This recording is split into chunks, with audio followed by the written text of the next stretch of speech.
Pete, and you're tuned in to Beltway Radio, and I'm with you, the one and only thing. This is ChipChat. Welcome to ChipChat, everybody. I'm Chip. Who are you, Tez? You just told him. All right. Hey, look at that. Now, we want to make a special mention. This is Beltway Radio and beyond, but tonight visiting us, sitting in the corner as he tends to, our former boss, the CEO himself, is here. So we wanted to put on a good show. Yeah, of course. So for the first time ever. Yeah. You got a book? I do got a book. Gina Smilik right here. Yeah, you were talking. You're tweeting about this. Yeah, I was tweeting about this. You know, right now, obviously, the Federal Reserve and on a new age of crisis here. We tried to explain some of that last week. Yeah, exactly. So, and then Powell had his little press conference thing, whatever, Wednesday, yes. which made Kai Ryssdal go very, very crazy. And was I love that relationship. Powell. I love that relationship between those. It's so good. It's really good. And so then we learned that the Fed basically is like, hey, no, inflation is still here. And inflation is here, but we don't have to be the ones doing the thing because the banks are kind of fucking up in the right direction at the moment. Rome was like, look, if they want to help us, yeah, sure. Yeah. Hey. And Ratner's charts this morning on Morning Joe had that all figured out. We are not going to talk about the banking stuff this week, really. No, we let that go. We let that. We need to. We've got other crazy shit to talk about. I was going to say there's a lot of shit to talk about. Speaking of crazy shit, we have a returning guest. He's a friend of the show. Yeah, one of my favorites. Basically, he's just part of the show at this point. Yeah. He's kind of always around. Yeah. So when we need him, he's here. Right. Noted award-winning journalist J. Scott Smith will be joining us a little bit later. We want to talk to him. We are back in studio this week. We were out last week. We were out last week, but we're back. We were on remote, and then we're off for the next 2 weeks. Woo! So, yeah. So that shouldn't sound as happy about that. Yeah, so happy. I know. Look. Well, you're almost into year 2. I'm almost into year 2. Yeah, almost. Close. That's about how long co-hosts tend to last around here. Nah, man, I'm here for the long haul. Nobody likes this show. All right, I look okay. We got some good stuff on the Roku today. I like it. The French Riviera. Tez lives through whatever drone footage we get on the Roku. Oh, Brian's checking on it. He turned it off. That was pretty good, Brian. Way to go. Oh, Montenegro. Oh, this is a place I really want to go. The only reason is because the Casino Royale, the Bond flick, was shot there. Okay. It's also part of former Yugoslavia. It is part of former Yugoslavia. So, cool. Way to go. Do they have the same language or no? Are they one of the parts that has its own language? I'm not sure on that. Because there's that one language that they all speak, but that they all swear is a different language depending on what color jacket they're wearing or whatever. I'm not here to get it. That's a crazy story. The ethnic whites. Yeah. Not here to get in between. I love that category. It's the ethnics. Yeah. Ethnic whites. All right, we'll have rundown. We've got some stuff about deep fakes and Trump getting arrested or not. The border, crazy stuff's going on over there. What's happening at the border? People crossing? No, actually, not enough. No. It's a big problem. We're short of people. I don't know if you've noticed that. It's like we're hiring hundreds of thousands of people every month, and the unemployment rate doesn't change.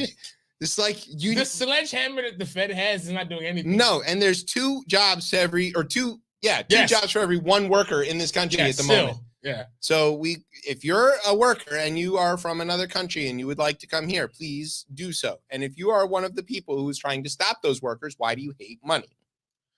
Yo, we could have if we just set up a proper with Afghanistan, there's a lot of. I know the pipeline was there. Yo, if we could have had Germany figured it out. They're like, oh, civil war in Syria. Hey, all y'all doctors, lawyers, and engineers, come on. Yo, first one's in. First one's. Yo. Come on, million of them they got.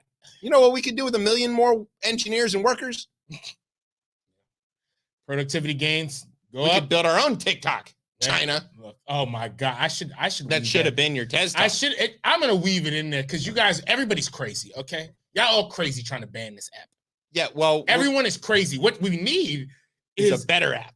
Well, not even that. And I'm not on TikTok, but what we need is comprehensive legislation, tech policy on this, around everything. Well, the DSA might be a good place to look at because Europe seems to understand. They understand it better. You know why you got these cookies, the pop-up window that shows up? I know because of Europe. Because of Europe. Right. Well, but not Northern Ireland, or maybe still Northern. Who knows? You know, Sinn Féin's in charge of that now. Yeah, wow. Ooh, funny in that. Okay, Supreme Court's doing crazy stuff with Jack Daniels. That sounds way more fun than it really was. There is somebody's going to jail in Florida. It's not who you'd expect. Rudy and Ruby are in a lawsuit. It's going to be a good time. We're going to talk to Jay, and then maybe some sports, and of course, Dan Snyder sucks. That's like an ongoing. I mean, that's been our show segment. for a long time. Yeah, that's a whole thing. So it's a packed show, I think you could say. I mean, every show we always have. I have intentionally been trying to write them shorter. It has not succeeded. I mean, we're getting closer to 11. Closer. Yeah. By 15 minutes. Keep interrupting. Okay, on that note, do you have a word? Oh God. He's thinking. This could take a while. I got a word. Okay. I have a word. We'll see if it works. All right.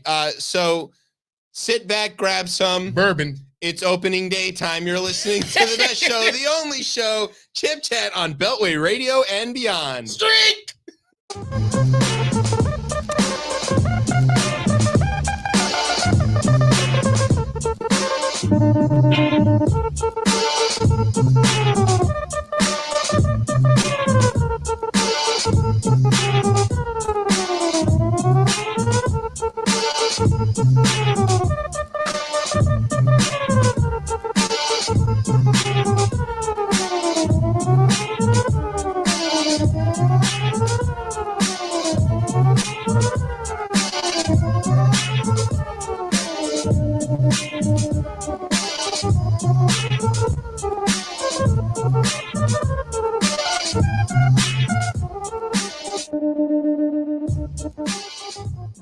Welcome back to Chip Chat here on Beltway Radio and beyond. I'm your host, Chip. With me is Tez. What's popping up? Okay, so now we're going to do the rundown. This is the first part of the rundown, so I'm going to do the thing. Jay, if you're in the green room, you should be paying attention to what I'm about to do right now. Okay? Ready? Yes, here we go. Now's the part of the show where I'm going to tell you about some stuff that's gone on in the news. Hey, love it. Okay. There we go. The only reason I show up every Thursday. Right. Everybody knows that the former president told everybody that he was getting arrested on Tuesday. And like everything else he says, it turned out not to be true. A lie. But he did raise almost $2 million off of it. So of course he did. It's a grift. It's a lie. It's a lie. It's a grift. It's a grift. I'm fine with him grifting his own people endlessly. This is funny to me. I don't care. They're gonna say that they're gonna say that the immigrants are taking their paychecks when it's really him. It's not really the money because it didn't have the right colors of the QAnon shaman's face on it when they printed it and the George Soros, blah, blah, blah. Yeah, you know. Okay. But he said that he was going to get arrested on Tuesday. And so some people, specifically Elliot Higgins of Bellingcat, important organization that helps us run down bad guys on the internet, was like fantasizing about how much fun it would be to see Trump getting perp walked or like cuffed or whatever. So he goes to one of these AI art generators. I think it was Midjourney in this case. And he punches in Trump getting arrested by the NYPD or something like that. And sure enough, it spits out a couple of images, which he thought were pretty funny. And so then he tweeted them out. Now, don't look too hard at these because you'll see obviously how off they are. There's way too many legs, for example, and the badges are blurry and the faces are weird. But they're getting better. Yeah. The problem is it's good enough for people at a quick glance on their phone, and all of a sudden everybody went nuts, and it got like 5 million views. Dude, we got to be really careful about this shit. I think we're way past careful. This is bad. It's over. This is the thing that you were warning us about a year ago. I was trying to tell us a year ago. I don't know if it's over just yet, but like you don't have to post that. That the control is within that person. Yes. And we just that was a mistake, and he should have known better. Yeah. But it's not. Some of these are funny. I get they're funny, but you gotta be very careful. I mean, the idea that he would be running from the cops is laughable on its face. But they are funny and sort of, fun to look at in the sort of like vindicating. But we can't. But it's the internet, and you can't trust the internet with that. No, and you don't know how many old people. There you go. Saw that and like posted it on Facebook and were like, "I told you it was coming." Yeah, and some of them are still using those email threads. Yeah, and the Nigerian princes are like, oh shit, Trump got arrested because the chain letter got to them from all the olds that they've been scamming. Exactly. Yeah, that's how they get Good their for them. news. Right. Yeah.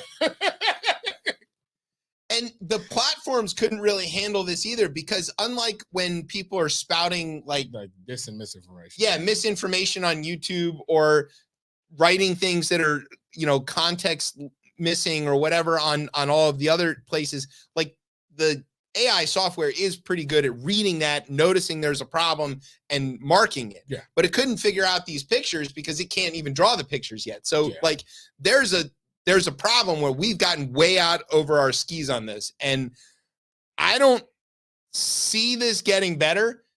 And I'm not sure that even like the European tech policy solution would work here, because who's to say that other people with these tools in other places wouldn't just create and disseminate this stuff relentlessly?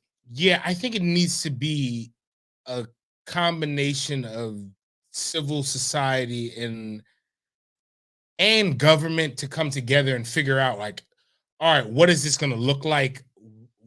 Are there flags that we can put on it? Like, but content moderation is so hard on the fucking internet. Like, it is hard. Like, it's really hard. And it's one of those things where it's like the teachers, like they do a really hard job, but we don't pay them enough. Right. It's the same thing, or they contract that out. And if you really can't do that, it's could you flag these things or something and require them to be stamped or something like that? You could, I guess it's tricky, man, because somebody would just come up with a way around it. Yeah, and like what are we stamping, that this is fake, like that this or is that it's AI image generated? I think you can do that. I think that is one of the maybe the baseline that we can get at, where it's like, all right, if this has been AI generated, there needs to be a flag on that. But to your earlier point, no one's looking for that. Not only are they not looking for that, but how many iterations before the AI learns how to get around that? This is the problem. 3. Yeah, right. Fucking Tootsie Pop on the, and yeah, 1, 2, 3. Exactly. This is where we're at with the problem with the ChatGPT and the Bing and all this stuff, is that we saw the result, right? Bing turned into a racist asshole. We knew that was going to happen. Yeah, it's based on the internet. Right. And then everybody was like, oh, so how did that happen? And Microsoft goes, well, we're not totally sure. And I was messing with ChatGPT today, trying to ask it, and I was like, is Homer Simpson a real person? And it was like, no, he's a character. And I was like, well, I think he's real. And it goes, well, you could think that, but it's important to be able to know the distinction. And I said, well, my kids think he's real, and I'm going to keep telling them that he's real. And then it started to tell me how to parent. And then I was like, yeah. And I was like, are you telling me how to parent? And it goes, I'm sorry, I didn't mean to overstep, but it is important that you know the difference between these things.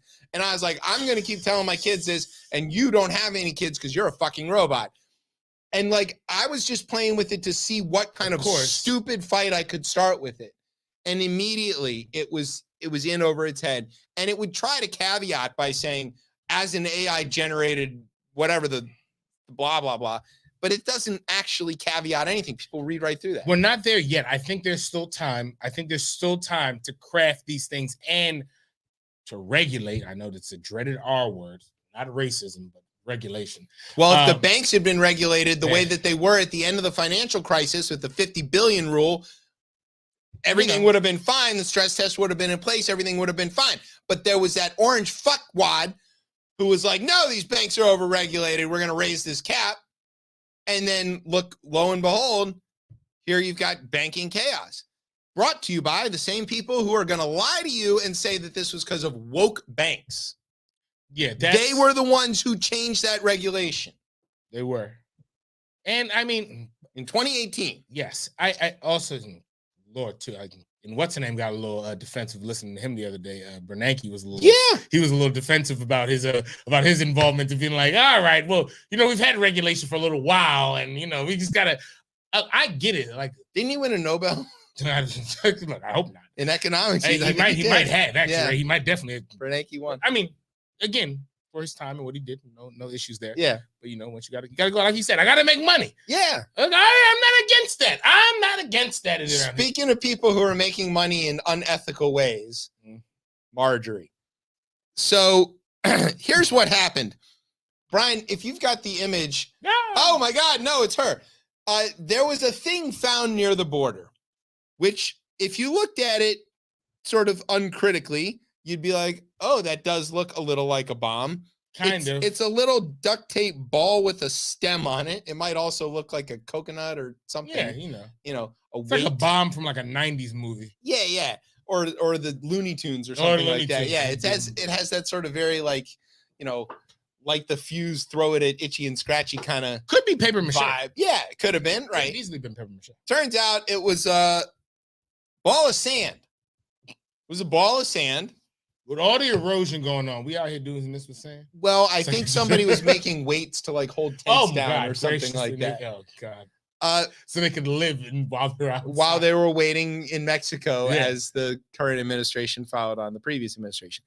But that did not stop Marjorie and all of the rest of them from deciding that, in fact, what was happening was the cartels were lobbing bombs shaped like this and made out of duct tape at our border, and we should therefore send the army to invade northern Mexico.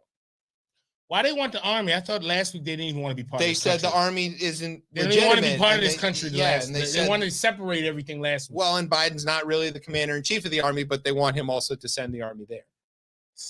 Simple Don't Simon do the society. thing with the linear stuff. Simple Simon society. The important thing is they were like, oh, this is a bomb. And then they got their chance to ask the head of the Border Patrol, whose name is Raul Ortiz.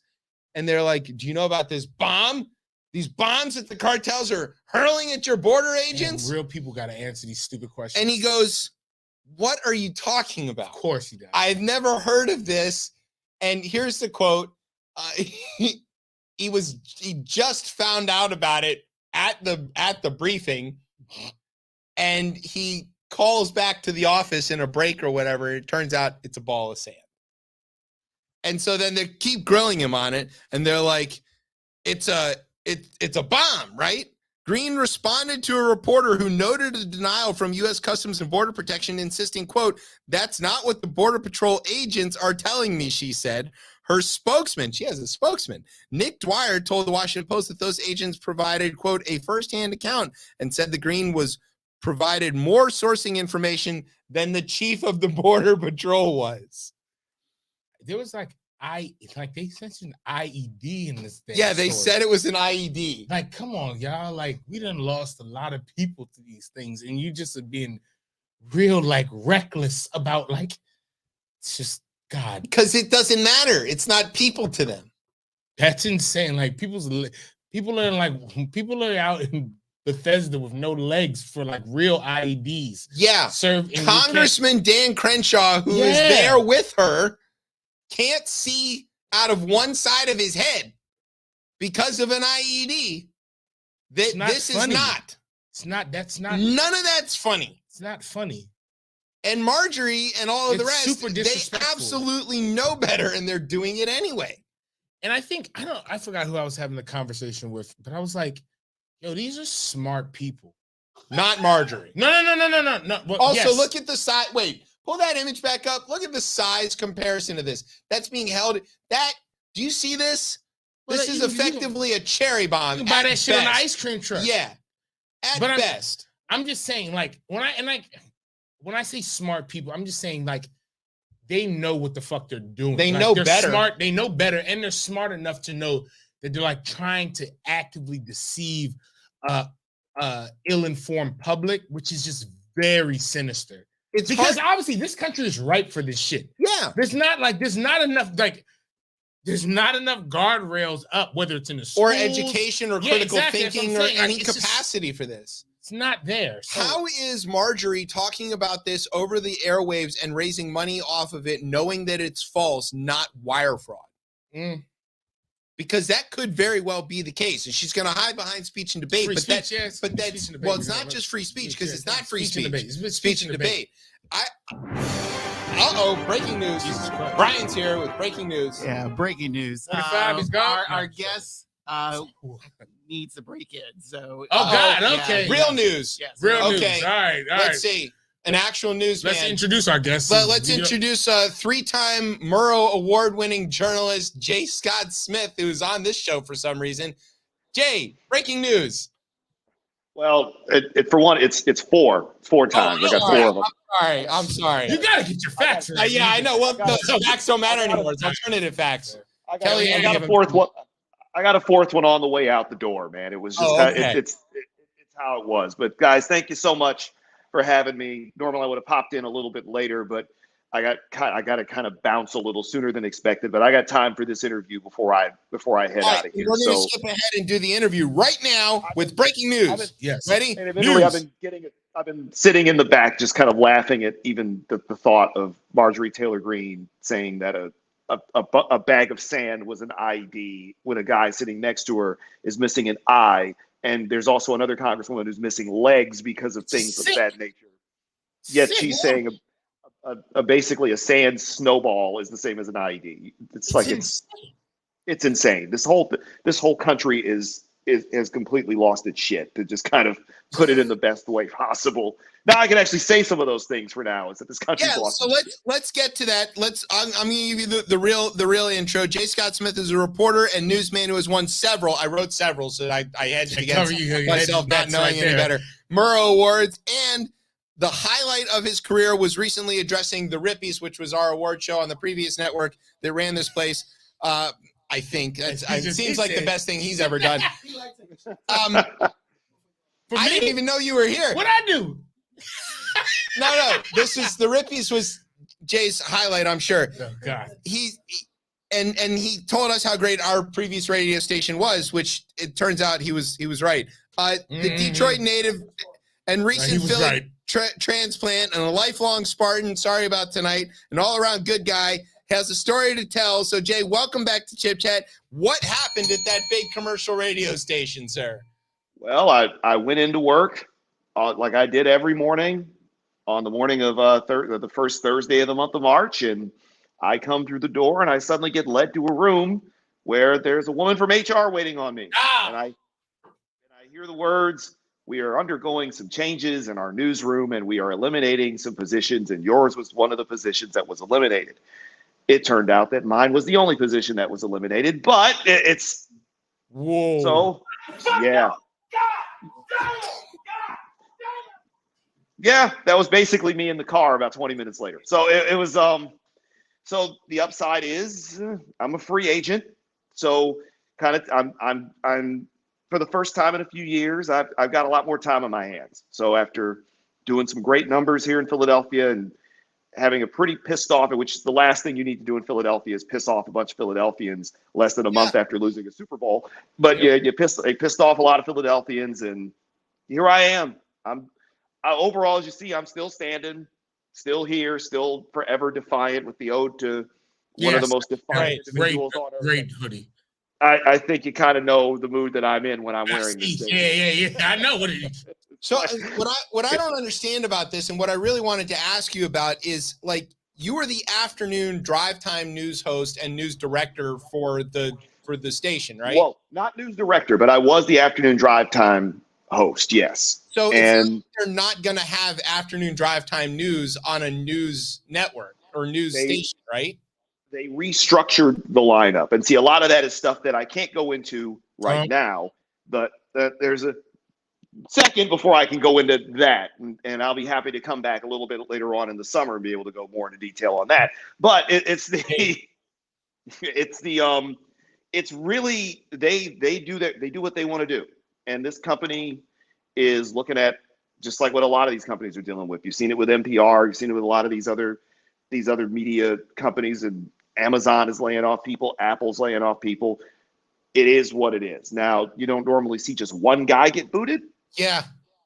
But it's like, it is what it is. It was me and one member of the digital staff who's an unbelievable human being. And I don't really have a whole lot to complain about. I'm going to be fine. I've got enough people looking out for me. Plus I've got opportunities popping up left and right. So I'm not in a bad spot. I feel for the guys who picked up their whole lives and moved out here and started this gig just to get their legs cut out from underneath them on a Thursday morning. I'm like, and the funny thing is, it was going to be Friday, but since I had planned to take Friday off, they just said, you know what, go ahead and take Thursday too. So it's like, that's how that.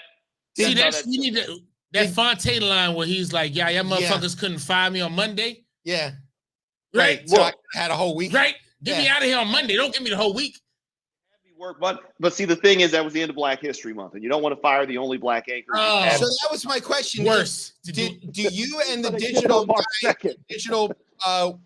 person, whoever they were, share melanin in common?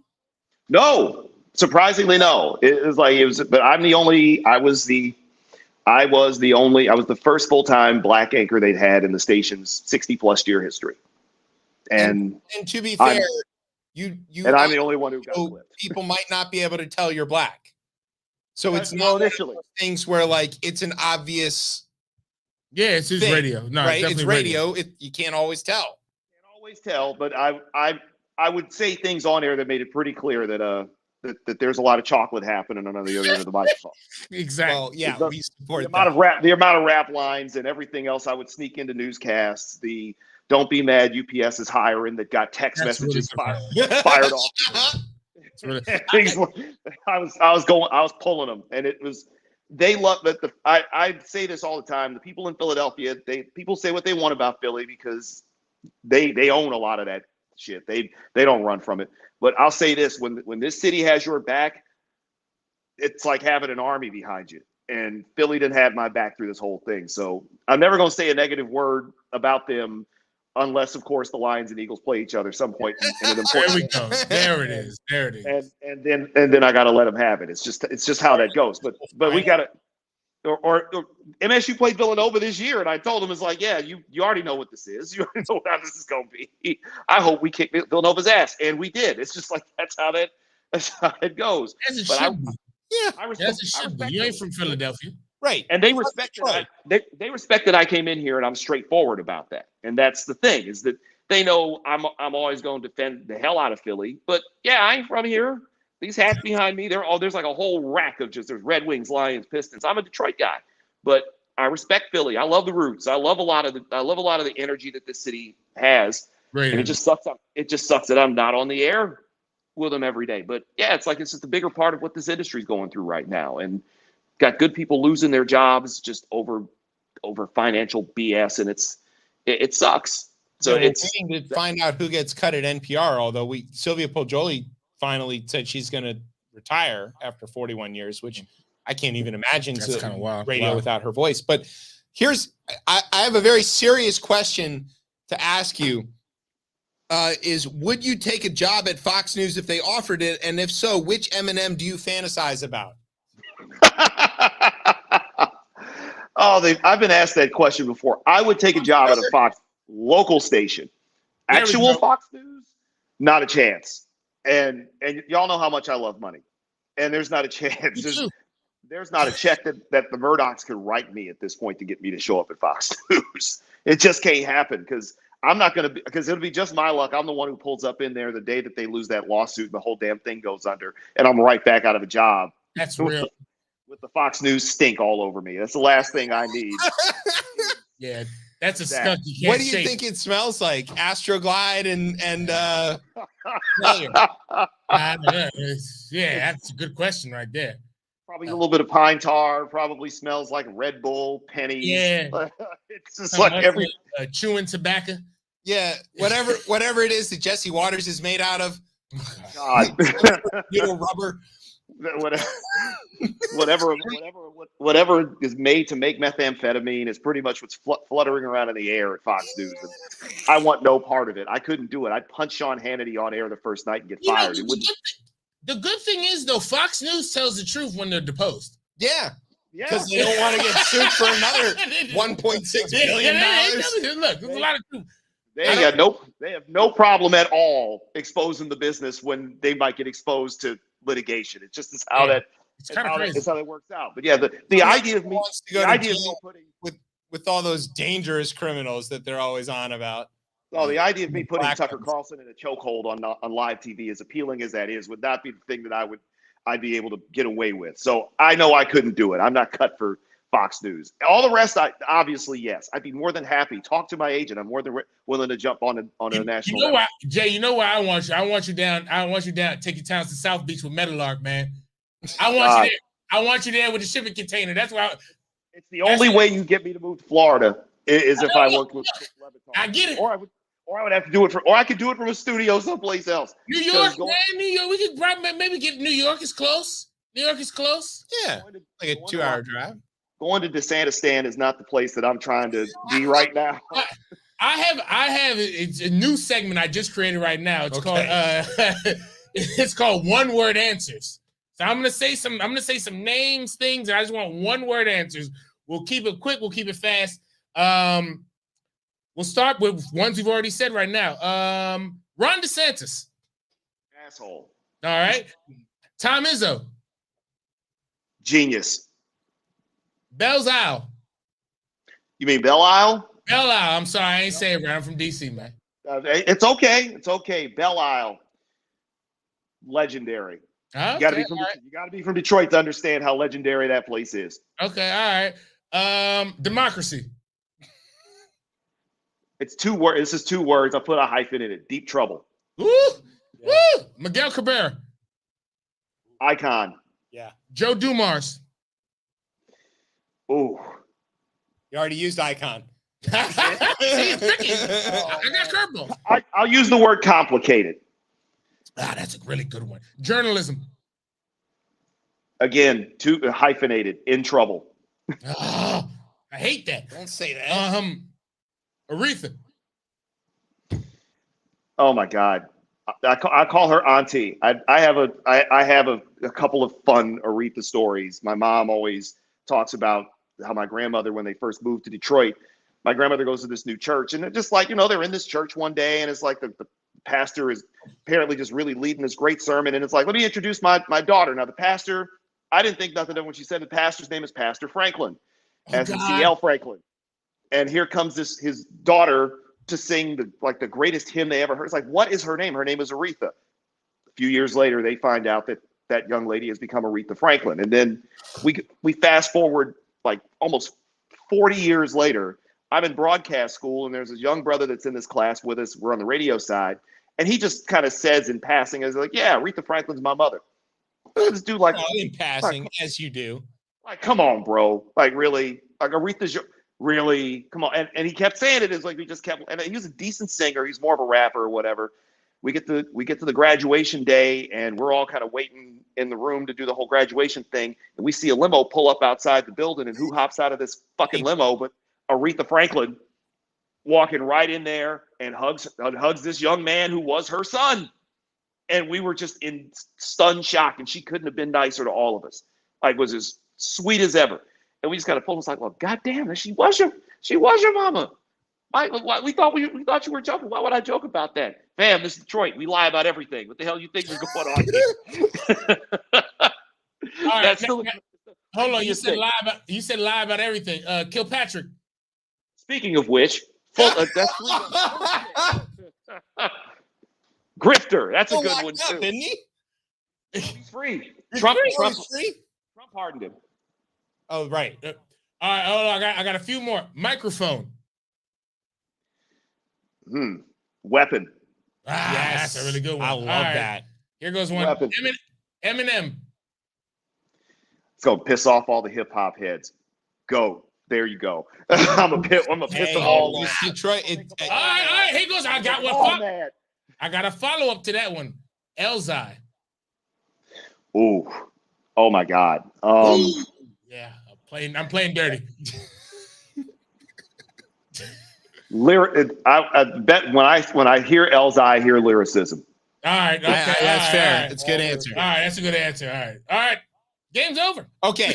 So before you go, because we know that this is a school night for you, and you've got to go off and talk to your agent, which you're so fancy for. We can't afford agents, by the way.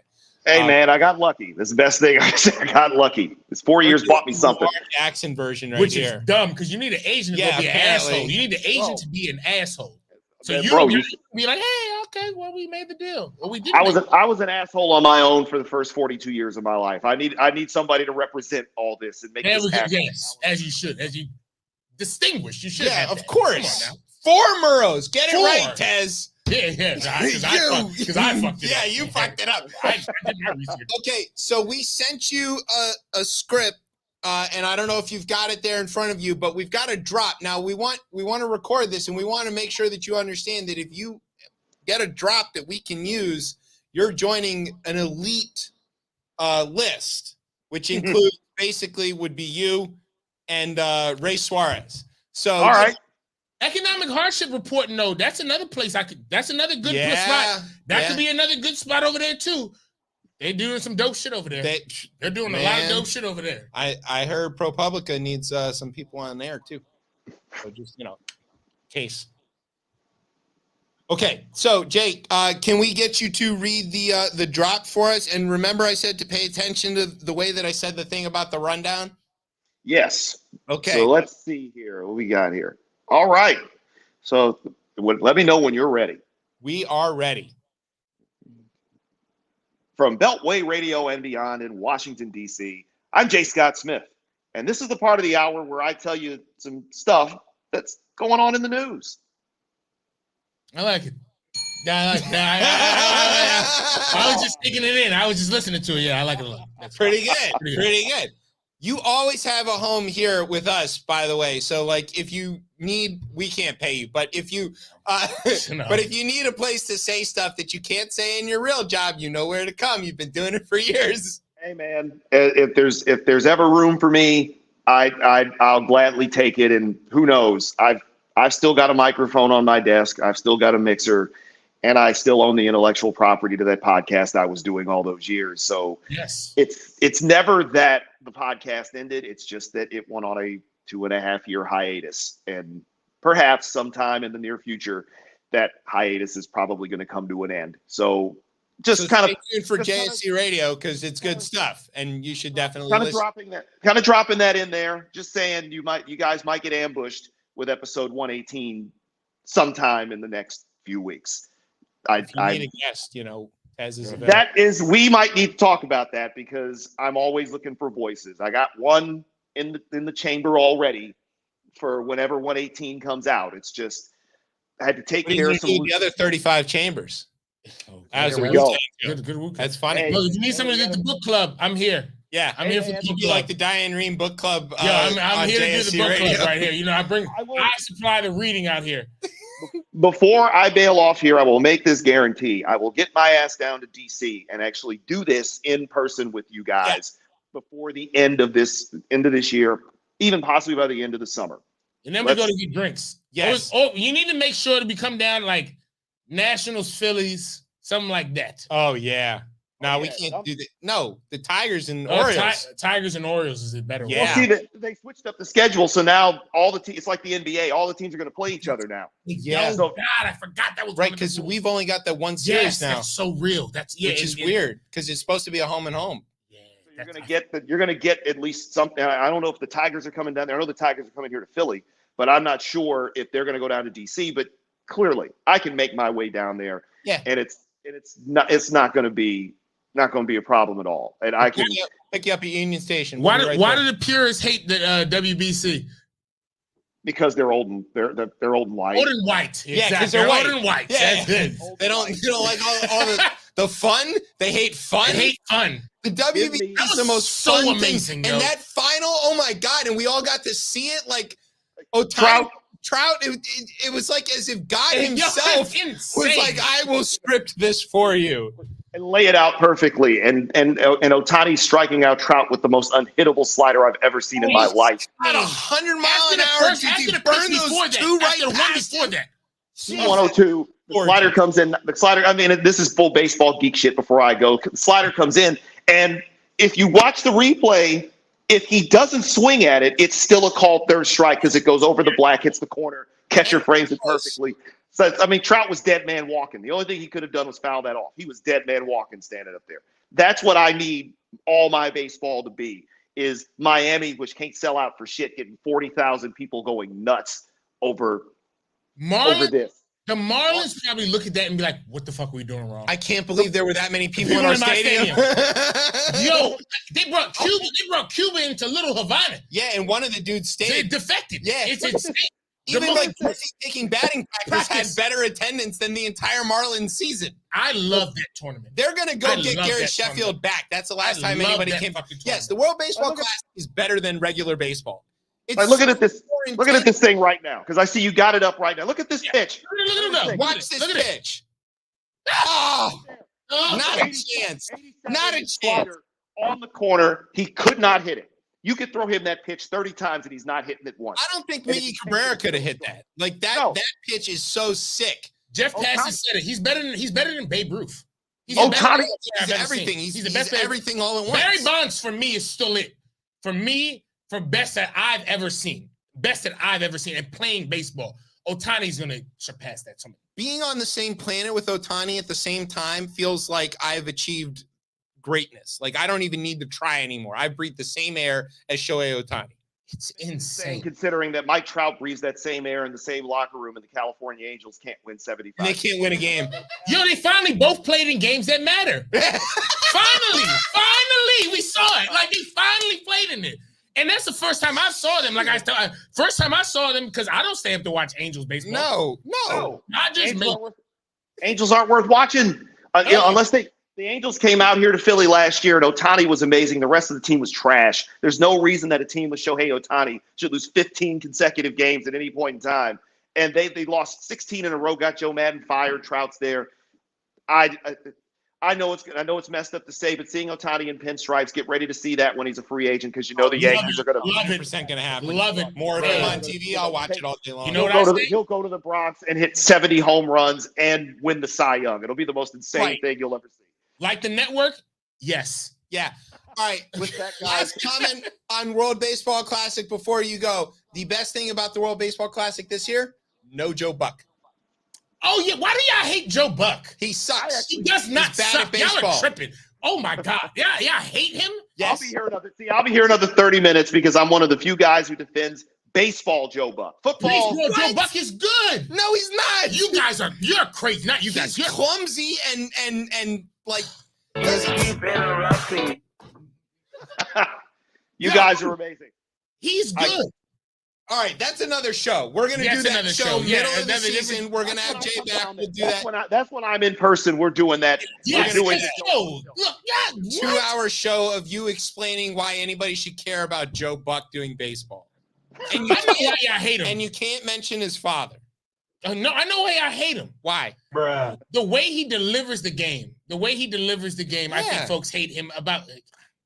He just doesn't have it. All right, Jay. Thank you, Jay. Yo, Jay, thank you so much for coming. Where can people follow the podcast? Where should they tune in just in case? Just continue to follow me on Twitter at J Scott Smith. Instagram is real J Scott Smith. And whenever the podcast comes back, it's on every single one of your favorite podcast providers. All you got to do is look for JSC Radio. But I'll give you a heads up when 118 is coming. Please. But needless to say, it's happening. It's going to happen. You should put it in our feed. You'll get 3 more listeners. Yeah, right. I'll take every listener I can get.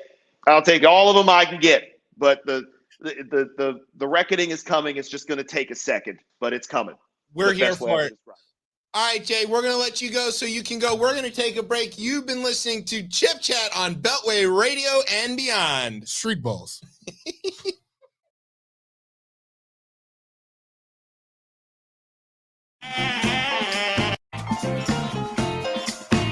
Yes, mama, he trades your dime, man. All right. Well, he's the meanest man I've ever seen. Mama, he's so darn lazy. He drives me crazy. Takes out my money. Makes me call him honey. Ooh, yeah, mama,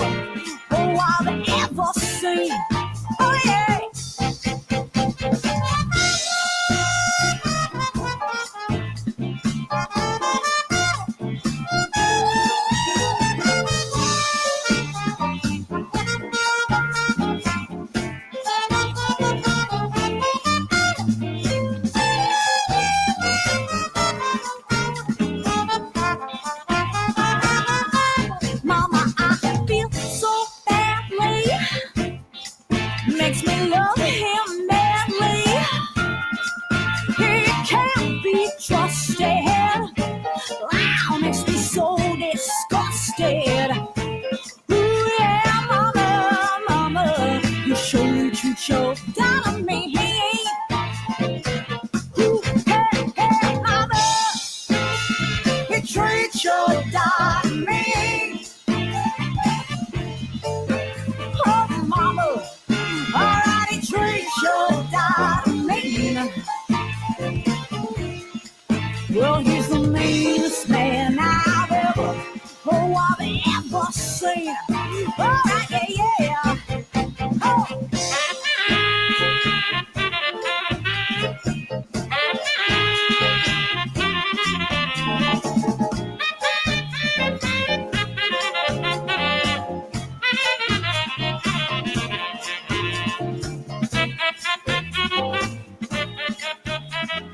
All right, welcome back to Chip Chat here on Beltway Radio and Beyond. I'm your host, Chip. With me is Pez. Yeah. You're talking into your beer. That's the microphone. That one's the beer. Ding yourself for that one. You're just recovering from our awesome interview with Jay Scott. Exactly. Yeah. It's just a whirlwind. We've had 2 amazing interviews in 2 weeks. Yes. Last week's interview was amazing. It was last week. Here's the thing. Last week's interview felt like it was going off the fucking rails. It was. Yeah. From the sound to questions to everything was going like just the deliverance of like, this is the question I'm asking. This is the echo. You've heard the echo with the question. But so then Charlie threw the bottom bitch line in there. And just it was just derailed I thought the whole thing. This whole thing went, but it seems like Hey, Joe of Ice Made Clear, he's a fan. He likes it. Look, he likes the story. Maybe he will make a documentary about our fake weird show that I think you eventually like over time will be like, oh, I don't know why I like this shit, but I like it. It's that type of show. Yeah, I think that's about right. Speaking of things that nobody likes, Florida. Hey. So as you know, Florida's been on a rampage banning things. Recently, Florida or not? There you go. Women. So one of the things that Florida has been working on is making it illegal for kids in school to know things, I guess, is about the only way to put this. There was a man, it's important to say he was a man, proposed a bill which is going to pass the Florida House and Senate and be signed. What won't at this point, Yeah. if it follows down if DeSantis is on with it, you're good to go. Like they have control in there. That's exactly right.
we're back. Welcome back to Chip Chat here on Beltway Radio and Beyond. I'm Chip. Who are you, Tez? You just told him. There we go. It's like a new show. It's just like a brand new show. Like it never happened. We don't have technical difficulties here. The people who run this network are perfectly competent and they know what they're doing. There was no technical difficulties. This show kept continuing on. We've always been at war with Eurasia. What are you talking about? Oh my!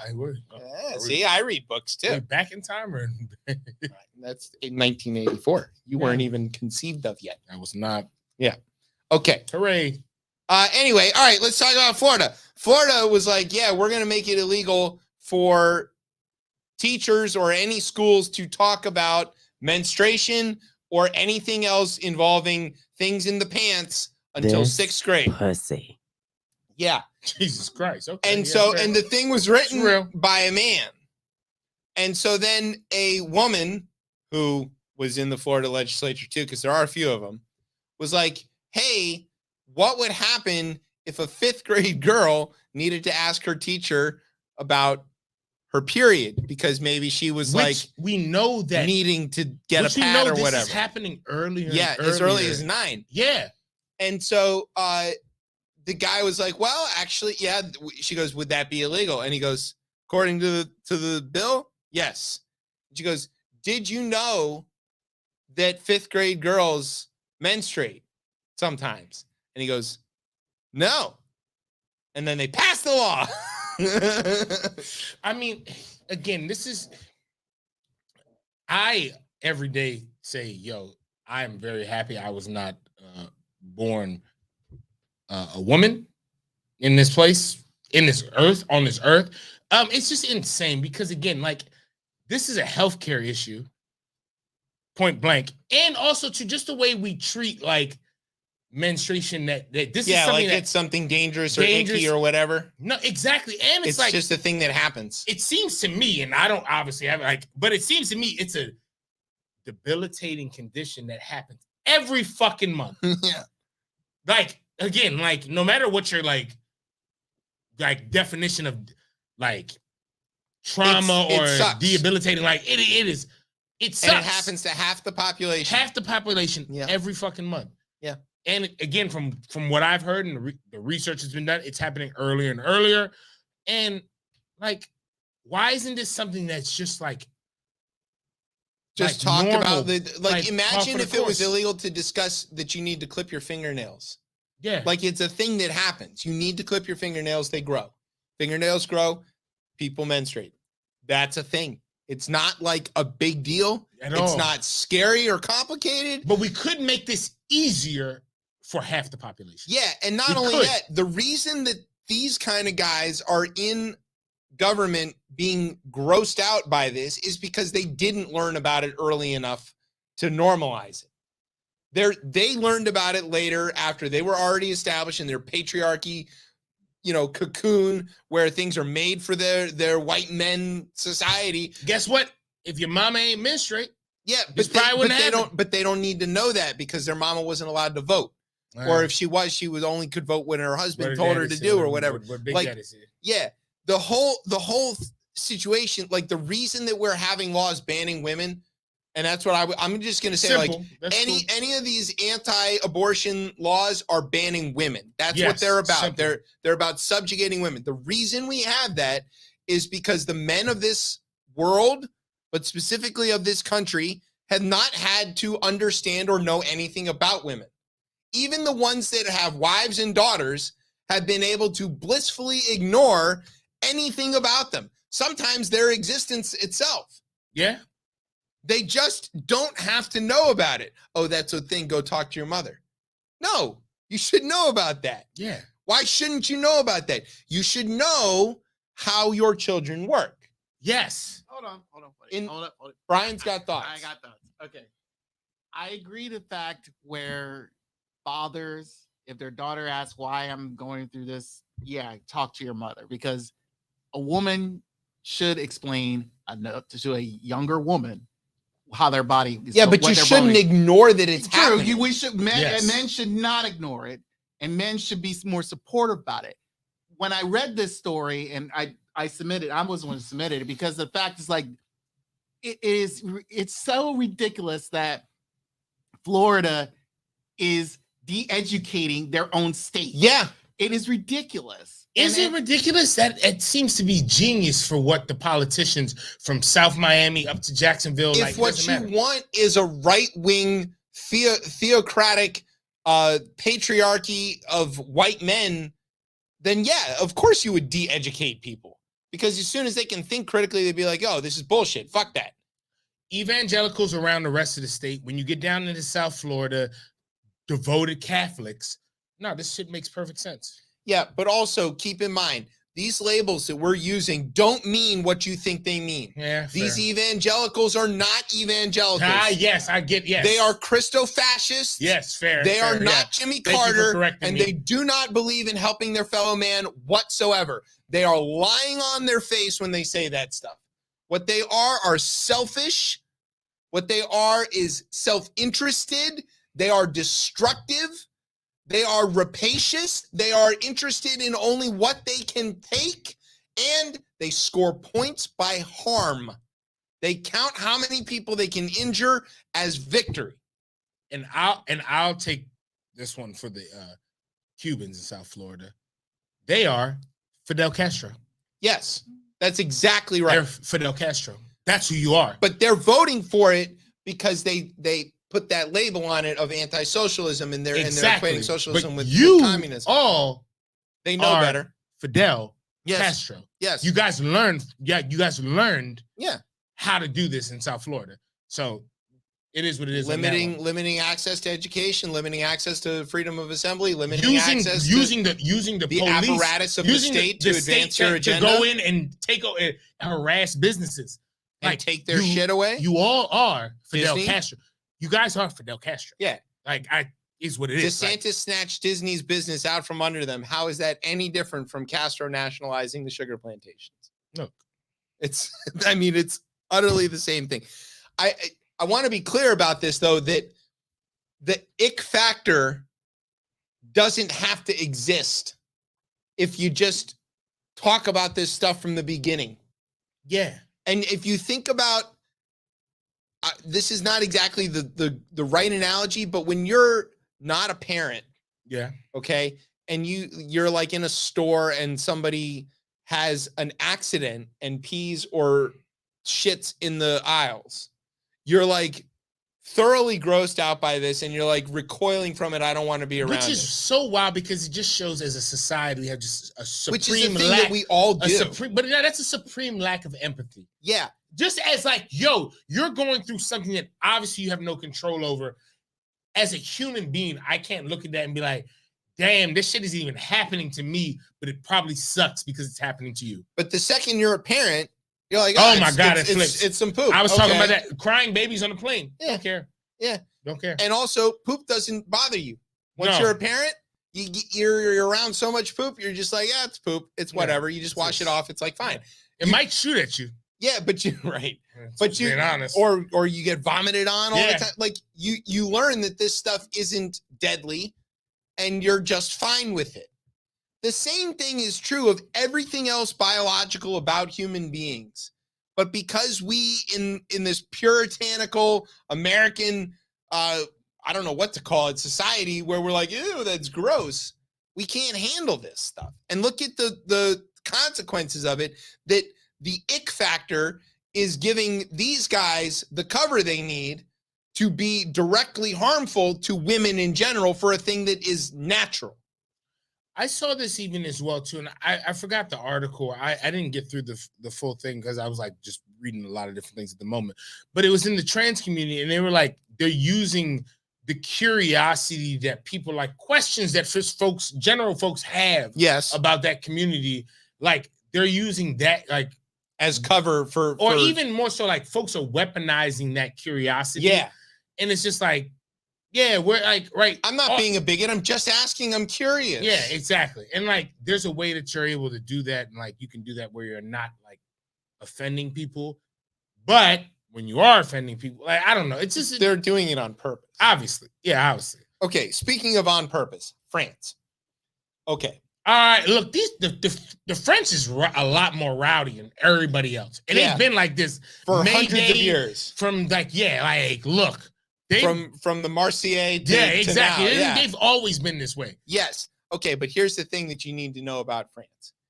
In my entire life that I can remember, Let's world couch politics, this that you do not like them. I don't like the French. All right, let's That's start true. there. First, start there. Okay. However, I do pay attention to their sort of general politics in the way that an American could, right? And in my entire lifetime, every single president that has been elected since I can remember, which is going back to the maybe the late 90s. So the last 25 years has run on a platform of modernizing their economy, which includes two main factors. One, lengthening the work week from 30 hours to 40 hours. One. Two, extending the retirement age from 62 to 64. My only challenge will be there. This same country now here has talks of bringing the work week down to 32 hours. We're talking about, because of efficiency gains and stuff like that. Yeah, okay. But the second piece, all right, I'll talk more, but like that first one, like, probably don't need to be merits of this are not really at issue here. Yes, I think that's for economists to work out, and there's and they can work that out. They can work it out. It's a math problem. It's not a society problem. It's a math problem. They can figure that, and they are figuring that, and it's happening, and it shifts around, and it's in real time. The important thing is that every single president who has been elected in France in the last 25 years has run on a platform to do these two things. And in every single instance, the second they try to do the thing they were elected to do, the people who elected them revolt to the streets, and they start burning tires and going on strike. Like the French are different with this revolution shit. Yeah, they're used to it. They are used to this. They've been through it so many times. It's in living memory. Yeah, like again, even what's the word for the thing that chops your head off? Oh God. It's a guillotine. Yes. That's not an English word. Not an English word. Right. And this again, talk about Haiti and its importance to like that even the Haitian population, like the reason why the reason why they were able to again win and be the first society to like become a non-slave state and overthrow slavery is because of this type of shit. These pamphlets made it in to fucking Hispaniola, I guess at the time. Right. There. And the Haitians were French enough to know that they were ready to revolt at like a drop of a hat. I like this shit. Yeah. Fucking workers. Yeah, we're working. God damn it. Burn everything. Burn it all. Yeah. And they were off to the races. It was done. So there's a different spirit with these people. All right. So, but what did happen is that Emmanuel Macron is not playing around with this shit. And he figured out a way to force it through. Yeah. And it's gonna bring in the French system is a bit weird. It could, but it's going to. But there again, she was running on this same thing. Yeah. Okay. Every serious politician who's ever run in France in the last however long understands that they are a drag in the rest of the European economy and the rest of the developed world economy because of their stupid working laws. I don't know if they're stupid working laws. I will say they're non-competitive. They're non-competitive, and some would be like proletariats unite on that shit. Yeah, but it's not just like overt socialism in terms of like a safety net that protects people. It's like we like this shit and we don't want it to go. We just don't want to make money. They just, I mean, that's their thing is that money doesn't matter and life matters more. Like, that's maybe we should be more French. Okay, that's all wonderful and brilliant, but that's not how the rest of the world is wired. Yes, it's not. So is that the problem though? Well, unless you're going to do the burning of the tires in the rest of the world, it's not going to happen. If you want to spend all day at a fucking cafe and then go to the beach and shit, that must all be nice. Somebody's got to pay for that. There's got to be a way to grow the food. There's got to be a way to get the housing built. I mean, there's all of this stuff. And unless we're all willing to just adopt a collectivist mentality and turn the world into one giant kibbutz, I don't think this is about to happen. Again, trust me, I wish I had my capitalism flag to wave. Yeah. But again, I understand because here's what it comes down to. When people have something and you feel like you're taking it away from them. Yeah, they riot. They riot. But they voted for this. And this is the problem. It's not being forced on them. It's not. They're acting like it's being forced on them. Macron won a second He won a term second one. by a landslide. Didn't he just win a no confidence vote too? He beat 2 no confidence votes. Okay, 2. All right, yeah. Over this exact issue. Okay, he won in a landslide. Hey, my French brothers and sisters, let this shit go through. And his Yeah, and it's kind of at that point. Yeah, I'm with you. his predecessors ran on this shit too. Sarkozy ran on this shit. This is fair points. And I'm not debating the merits of the plan. I'm saying y'all just keep voting for this and then rioting when you get what you wanted.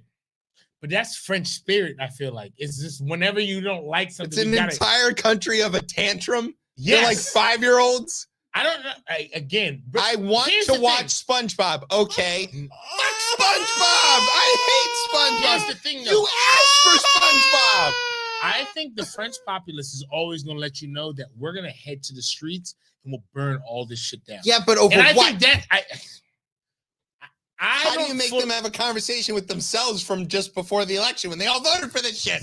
It's kind of, and it's also kind of hard when you're in the union of European nations. Yeah. It's very difficult to do that. It is. You know me, I'm here for the workers. We're all for that. Again, not debating the merits of know. the plan. I'm saying if you vote for it and you get what you voted for, and then you riot because you got what you voted for, what the fuck is wrong with you? Because you voted for some of the shit. You didn't vote for all of the shit. He ran explicitly on this. I don't know. So did the last 3 guys. Yes, but that won. Yes, again, but you're not voting. This piece you're not voting on in front. You don't want this to happen. It's everything else that this person will bring in. You don't want this. You obviously not. Then stop voting for it. Yeah. I'm here trying to play devil advocate for you motherfuckers right now. Yeah, but it's like it's very hard. It's like they're on both sides of this coin. Yeah, and it's not even a real coin because it's European money. Yeah, it's pink. All right. Speaking of pink things, the Supreme Court. Okay. Before we get into this, I want to make a point that I heard Nina Totenberg reporting on this story, that Nina Totenberg, yes, talking about poop on the radio a lot. And I was like, oh, this is journalism. Shit. Thank you. At issue at the U.S. Supreme Court is possibly the dumbest argument the U.S. Supreme Court has ever faced. Don't you want to know what it's about? Whiskey. Yes. Now, you and I are fans of whiskey. I'm a former fan. I am still a fan of whiskey. I've seen you be a fan of whiskey. Yes, you have. I have transitioned to tequila. Okay. Well, it's a good thing. I have transitioned in. You know, I like uppers versus downers. Okay. I'm good. Hey, for me, it works either way, but you've seen both sides of that coin too. Yeah, exactly. Okay. You've heard of Jack Daniels? Yeah. Several people have. There are many songs about it. Frank Sinatra's buried with a bottle of it. It's pretty famous. People have heard of it. Shout out to Uncle Nearest. Yeah, who taught Jack Daniels how to make whiskey. Yeah. And go get some Uncle Nearest. Yeah, much better than Jack Daniels. Yeah. Okay. Importantly, Jack Daniels has a pretty famous bottle and label. Famous. Easily recognizable, even if it's from a great distance and even if it's a sort of like just meant to imply the idea of this bottle. Them and Makers, right? Maker's pretty Makers notable is too. Notable too. Probably yeah, those two, right? The ones that Beam you might forget. Beam you forget, it's nothing. But Maker's bottle, sure.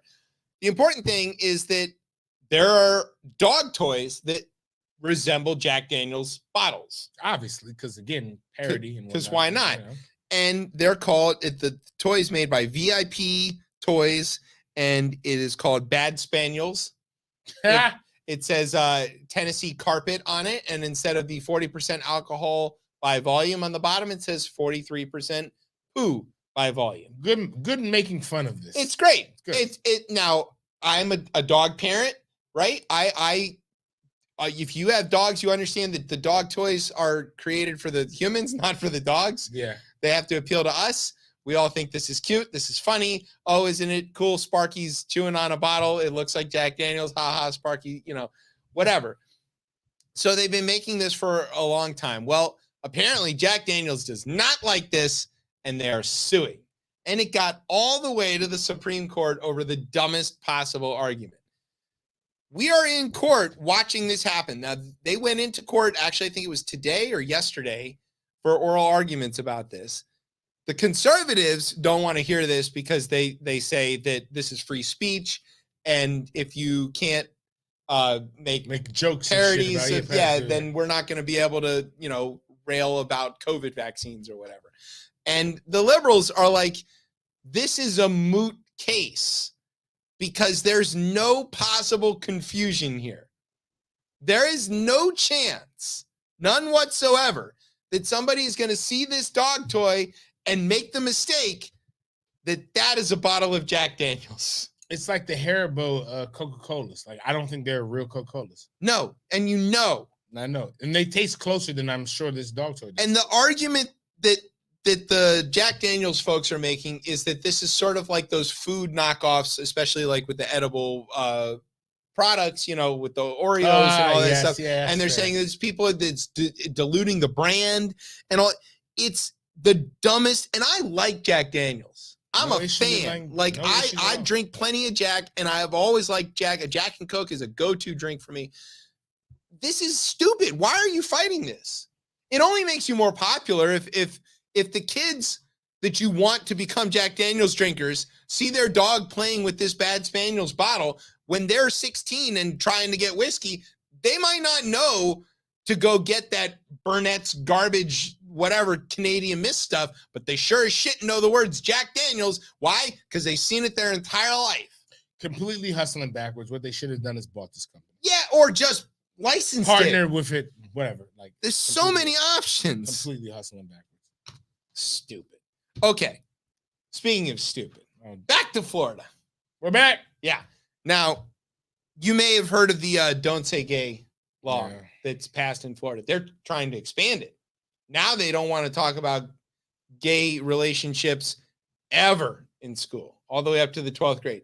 But it's interesting how they wrote this. I think we've talked about that before, that they're not allowed to talk about gender identity or sexual orientation to the students. So if they read a story about a husband and wife, that's a sexual orientation. What if I don't like that? If I'm a gay student? That's exactly right. Yeah. So if you're going to make it so that you don't want the heteros to be uncomfortable knowing about homos, well, now the homos can say that they're uncomfortable having to know about the heteros. And you don't get a pass because it's a heteronormative society, because the way the law is written, it says gender identity or sexual orientation. Man attracted to woman is sexual orientation. If you say mommy and daddy in Florida, you're going to jail. I would love to see that make it to the it's bubbling. Nine. I would love it to make it an unelected nine because I would love to see how they rule on that. It's bubbling. Because what are they going to say? They have. I mean, again, because they're accountable to nobody, so they're just going to make up a reasoning. But yes, tradition. Yeah, right. This is not, which is nowhere. I've not seen that anywhere in the. Not seen. That's right. There you go. Okay. Speaking of which, the guy who wrote the Don't Say Gay law in Florida is a dude named Josh Harding. Or Joseph Harding. Sorry, Joe Harding. That's even funnier. Yeah, it's pretty spot on, right? It's if there's a gay porn name. Smug face right here. If there's ever been a great gay porn name, it's Joe Harding. Yeah. Yeah. Okay. Featuring Joe Harding and Don't Say Phil. Yeah. So he wrote this law, and he's not in the Florida legislature anymore. Why not, Tez? I'm sure he did some type of fraud or some type of fraud. I'm going with fraud. Yeah, he pleaded guilty Tuesday to wire fraud. SBA? Yeah, he stole a bunch of COVID loans from the Small Business Administration. That's exactly right. No. He obtained more than $150,000 in pandemic loans. I looked at what was offered to me. I never hit submit. I didn't even buy. I don't own a company. I mean, I do. We own this show. Yeah, but never. This doesn't have employees. I never hit submit. No. Oh, Brian's an employee. Yeah. Well, I only kind of pay him. But regardless, as it wasn't eligible, we were still doing the show. We weren't impacted by COVID. Florida or not. We got better at this show somehow during COVID. Tez came. Yeah. So, okay, the important thing is he's going to jail. He's looking at like 35 years. They handed us. They give that to white folks in Florida. Yeah, for committing wire fraud. It's federal. Yeah. Stole it from the feds. Yeah. It's not good. Sorry. So, way to go, buddy. Speaking of Florida, remember Florida that or election? not? Yeah. There was an election. Yeah. Okay. Was What's a little bit north of Florida? Georgia. That's where those giant men who they call college students play football. Those are not college students. All right, let's just be honest here, guys. Those are NFL players. Yeah. Where but do they find them? I don't know, but how can we get them on the Washington football team? We'll Draft all of them. Draft the entire Georgia defensive line. Come on, enemy. Well, he's offense. Yeah, we don't care. But But get that quarterback kid too. He's real good. We don't got one. Got Jacoby Brissett. Look, hey, big season coming up from Jacoby Brissett. Hey, Gino got. I just said it right here. I just said it here. It's possible. Yeah, I'm saying it right now. Big season from him. Big season. Gino is making more money than Lamar this year. By the way, it's just insane. Absolutely hilarious. Okay, so up in Georgia, there was an election. Is that fake news? That Trump lost, but he doesn't like that. Remember, he's going to find jail for just that. one extra vote. He needed to find 11,780 votes, which is one more than we have. That's the direct quote. Yes, which is the one that's going to get him. That is New amongst the others. New York might be a little sketchy because It's slightly less open and shut. But this one here, the dude's on tape. He's dead to rights. Done. Speaking of dead to right, Rudy. So there were some poll workers who were slandered by Rudy and Sidney Powell and all of these people. And they're a mother-daughter team. Their names are Ruby Freeman and Shay Moss. They were working the polls in Georgia, and by all counts, compelled to this mission. It's a thankless job of data entry and garbage because they value the franchise and the right to vote so much that they were willing to give their time and do this job. Because black people used to not be able to vote. Right. So they're pretty. Oh, it's important to know they're black. Shay Moss and Ruby Freeman are black. Yes. They were really motivated to do the right thing and to help their fellow Georgians, and they did a good job, and there was no issue there. Except that in the Trump world, they faked this issue and accused them of rigging the election, and them specifically. Them too. Okay. So they came under all this attack. Kanye sent people to go fight them, and it was crazy shit. They got out of it, but now they're suing, as they should, because they know exactly who put these people up to sending Kanye after them, and his name is Rudy Giuliani. And there's tape of all of it. Well, what they are able to do that the J6 committee and some of these other investigations can't is relentlessly subpoena stuff. It doesn't end. As long as they've got money and a lawyer willing to help them, it can go on for literally ever. And they do have money and a lawyer who's willing to help them because the lawyer who is helping them used to work in the Obama administration. So he's got time. Michael Gottlieb. He is, civil rights lawyer. This is what he does. They've got independent funding from outside sources. So this is going to go on.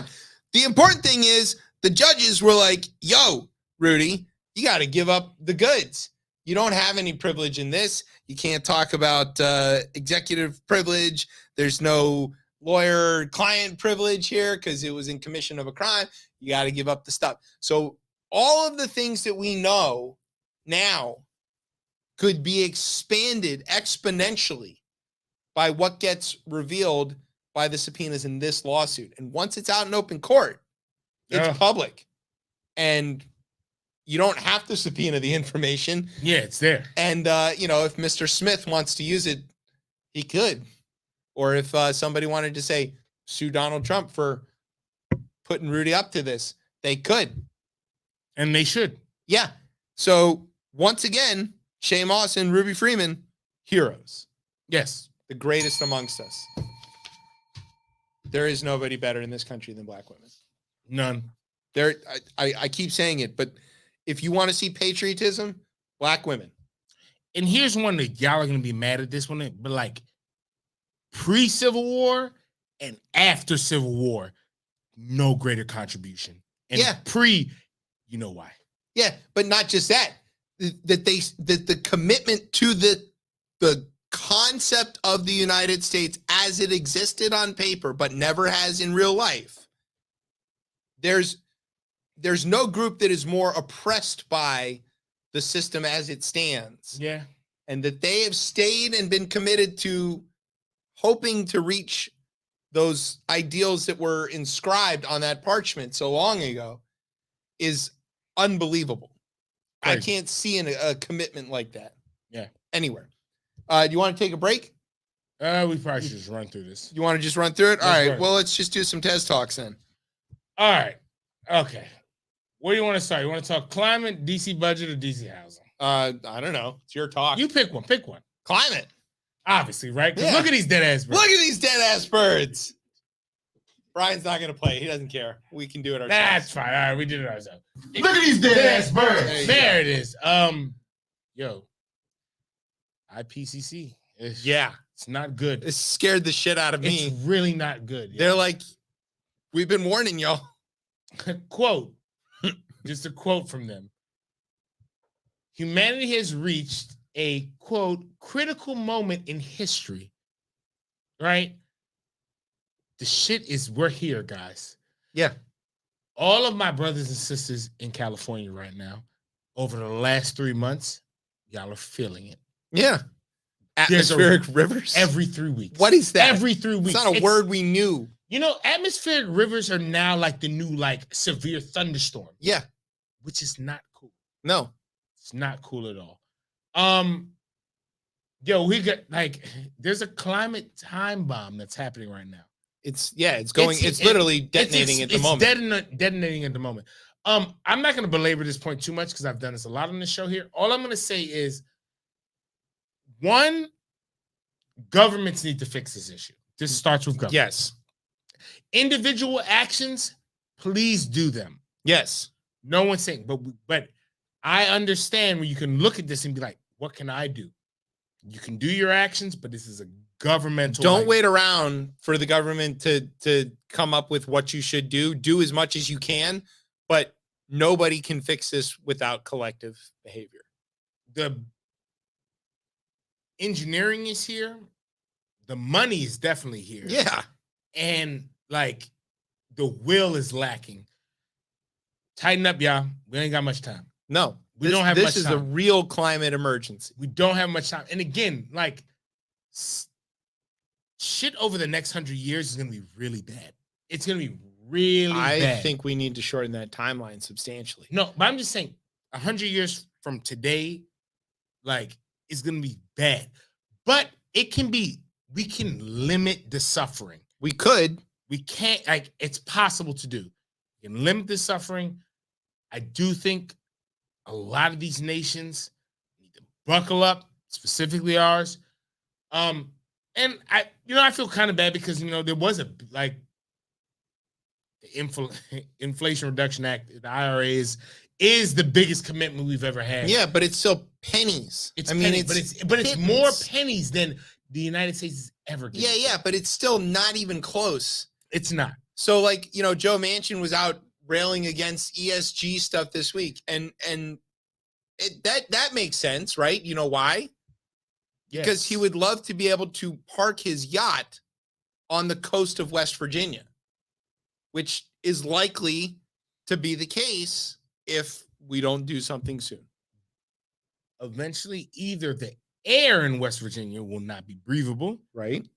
or the sea will have made it to West Virginia. Yeah. Coastal West Virginia will be a word. Easy. Yeah. It'd be like, So- we're going to Charlestown. It's right on the coast. Yeah. Easy. Because it will be. Quickly, DC's did a great story on just like housing rentals and Shout out to their new reporter they got. She's been covering the housing and stuff. Yes, Morgan Baskin. There you Morgan go. Baskin is and just a very revealing report. I suggest everyone to go and look at it. But Also, it's pledge drive this week, so buy your tote bags. Buy your tote bags. Yeah.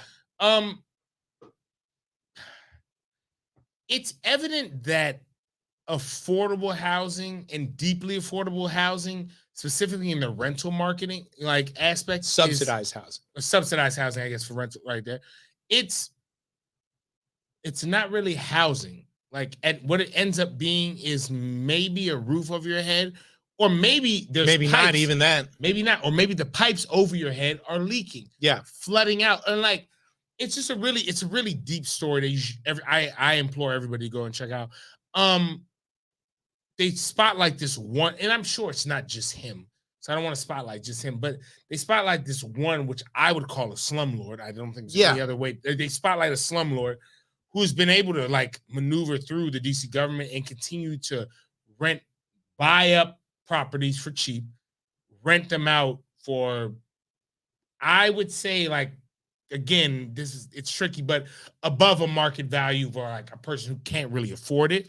And like with the vouchers and whatnot, they can afford it. But individuals, as we've talked about many times on the show, yeah, you can build the place, yeah, you can get it ready, but like, what does the upkeep look like? And this story really touches on the upkeep and how these people are living in squalor, to be honest. Yeah, there's kind of two ways to really understand this. There are ethical landlords who are mostly, I would say, big companies that own apartment buildings that follow these rules, that the housing authority will go, when they issue a voucher, they go and do an inspection, and it's got to meet the requirements, or the landlord doesn't get the voucher and all that stuff, blah, blah, blah. But the regulation is spotty at best.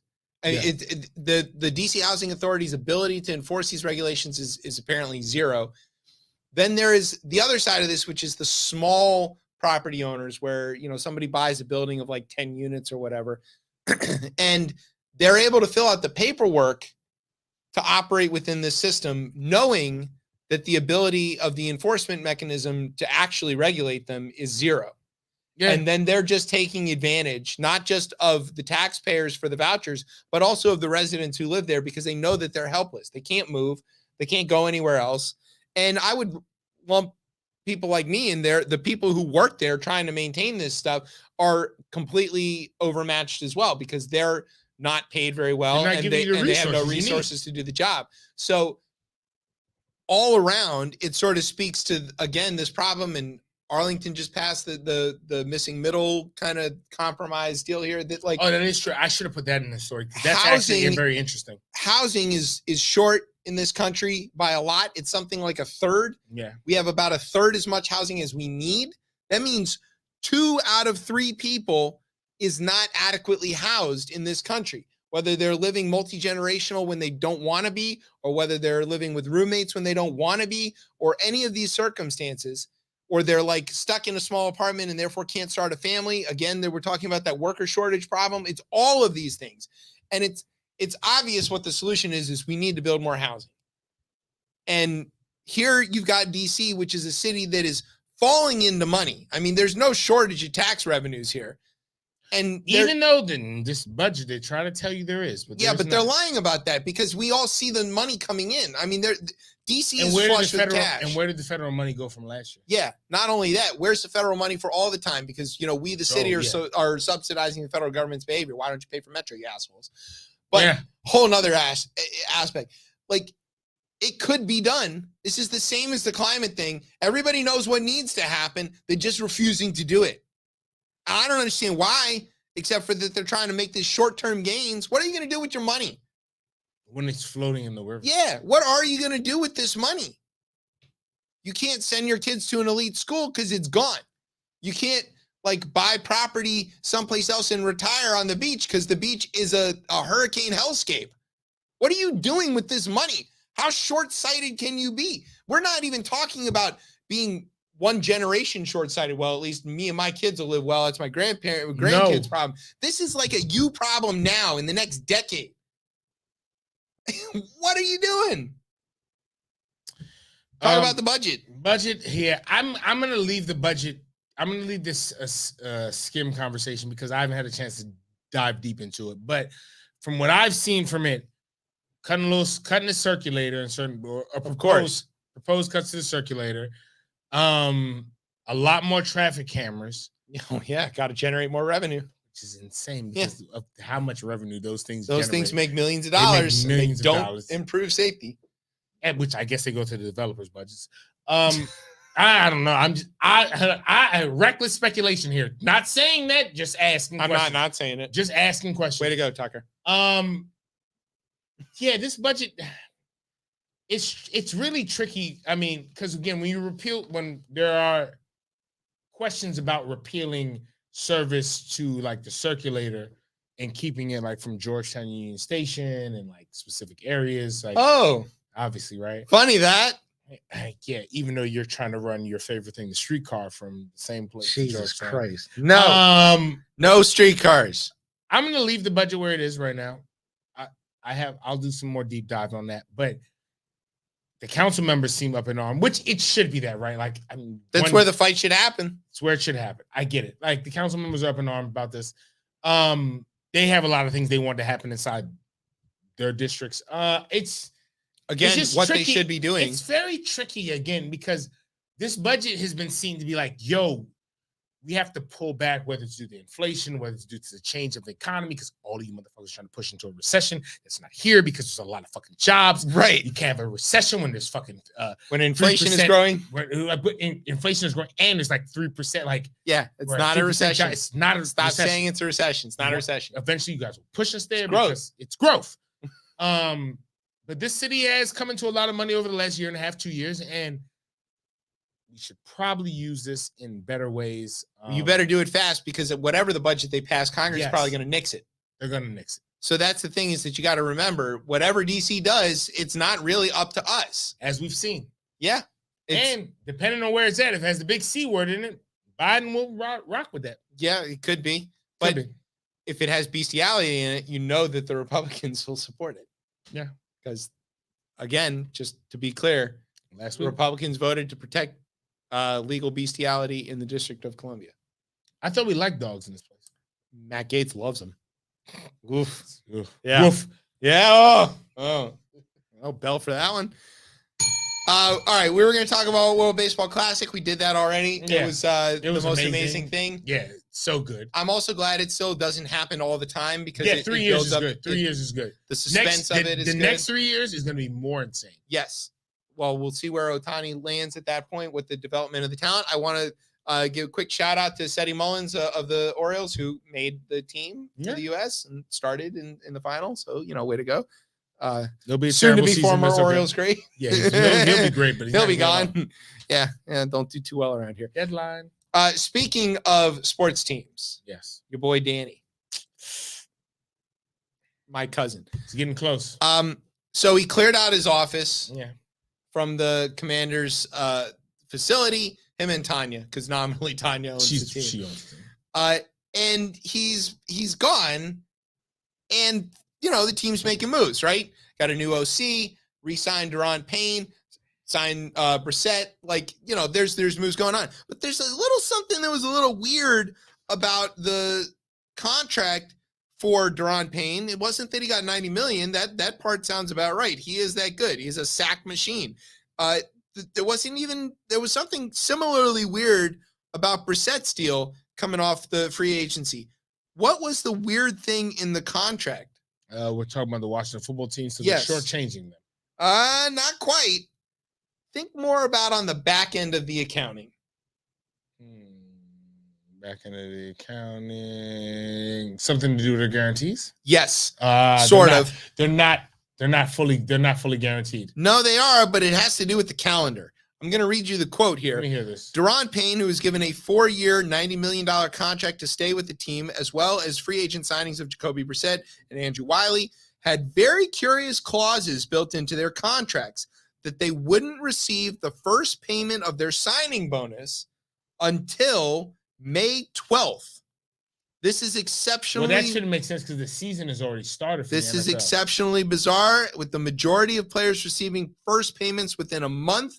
A source who spoke to The Athletic believes that it was designed to ensure that a new team owner would have to be the one to pay these signing bonuses. Yeah, because the NFL season starts like March 1st or some shit, like the new season. Yes, so they should be having to get paid.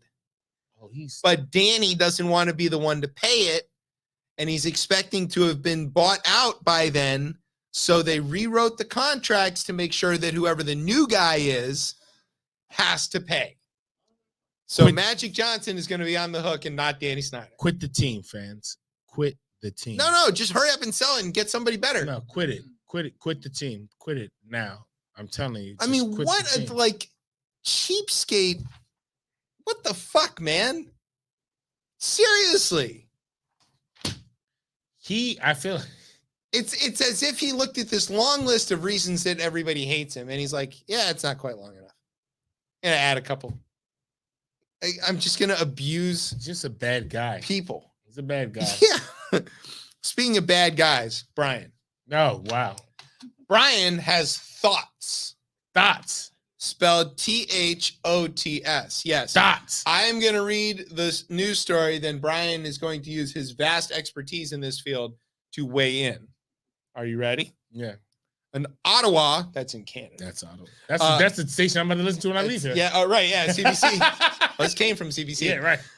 An Ottawa-based private equity firm is buying MindGeek, the company behind the popular but controversial online pornography website Pornhub, which also includes all of their subsidiaries of various kinds. You know what, though? That Miami arena would have been better named Pornhub than FTX. Yeah, probably. Could still be in business. The terms of the purchase by Ethical Capital Partners have not been publicly disclosed. MindGeek, which was founded in Montreal in 2004. Do you know that? Canadians are big into porn, apparently. Is now headquartered in Luxembourg. Oh, God. Okay. Way to, you're not up to anything if you flee to Luxembourg. No. That doesn't say sneaky. So they've got a large portfolio of adult entertainment properties. It has been the subject of several high-profile lawsuits in recent years in light of media reports alleging that Pornhub published sexually exploitative videos. Shocking. And the site deleted millions of explicit videos. Brian was very sad about that. In response to the scrutiny, they're facing a lot of lawsuits. But basically, this private equity company is using the forces of the market to force some ethics on Pornhub. They bought them. They can hold the company to some sort of rules, but they're still going to let them make porn for whatever reason. That's legal. I mean, it is legal.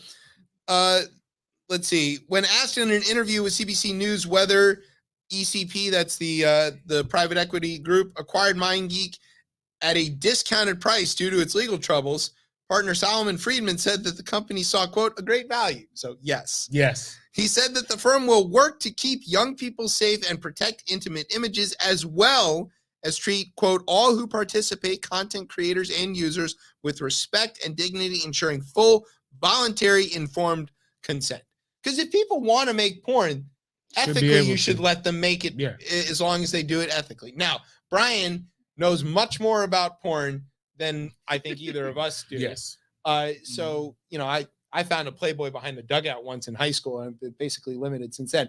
Brian, I kicked this narcotic at 21 because it was getting bad. Yeah, what's the read on this? All right. Based off of what you said, I read it ahead of time, and it kind of makes sense of what's been going on up late on the site.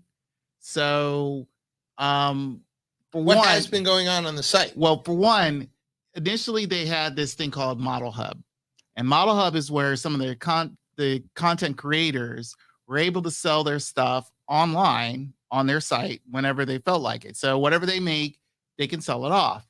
So pretty much it's before OnlyFans did sort their of like thing. the thing that okay, got it. So the main thing though, they end up stopping it.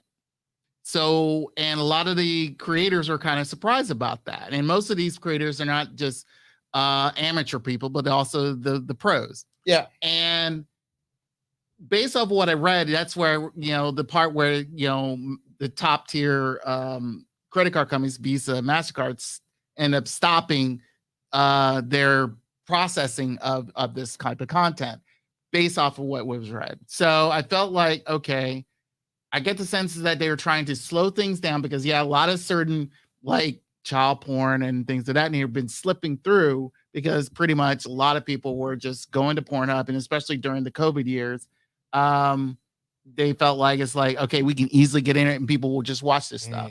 And even if it gets pulled off the site, it was there for a week. We made our money. they'll. I mean, mind you, they do have watchdogs. They do have proper watchdogs. Yeah, but there's only a limit to how much. Right, but there is a limit. So, But now also the fact on the site that I've noticed is the fact that the pretty much the analytics of everything, where it used to be where you would have your, what you've watched and who you follow, sort of like in a particular order. Yeah. Now it's pretty much boom, here's everything. And it's like, okay, this is not what I wanted. And then on top of that, it's like, even if you saw like maybe one or two, videos of something, you're going to see a plethora of that more often than you would really want to, even though you just only saw it once. So now it's I think Pornhub is still, I'm gonna say, finding its new self, but I just feel like now it's just like with the new people coming in, I think it's like, okay, there probably going to be some newer changes down the line. Does this thing work sort of the way that the other video sharing, like YouTube, where like the algorithm starts recommending you stuff based on what you watch? That, yes. And like I watch airplane videos on YouTube, so then YouTube is like, hey, don't you want to learn about more airplanes? Right. I'm like, yes, I do want to watch those videos. Right. I'm like Ebony Oni. Yeah. Well, like it's how we got Dan Formosa with his kitchen gadgets, Yes, right? Because yeah. the algorithm is like, hey, you might be interested in this, and sure as shit, I was. So this, and you're saying that that's working less well now? I think for me it is, because of the fact it's like, okay, when prior to this crazy change, I was okay with the fact it was like, okay, give me the people I've been following, because I just want to follow them. Because you're following them for a reason. Sure. Just give me, if there's a particular genre, so to speak, that I want to look at, give me a list of that. But don't give me something I only saw once and then blast it all over. So there's so it's acting as if because you looked at it once, now it thinks you want to look at that all the time. Right. And so it's not working. I mean, it's not recommending. Not recommending properly. It's not effectively right. recommending you what you want to watch. Yeah. AI done ruined Bad porn. product. Damn. This is what happens when you let Canadians make porn. It's so polite.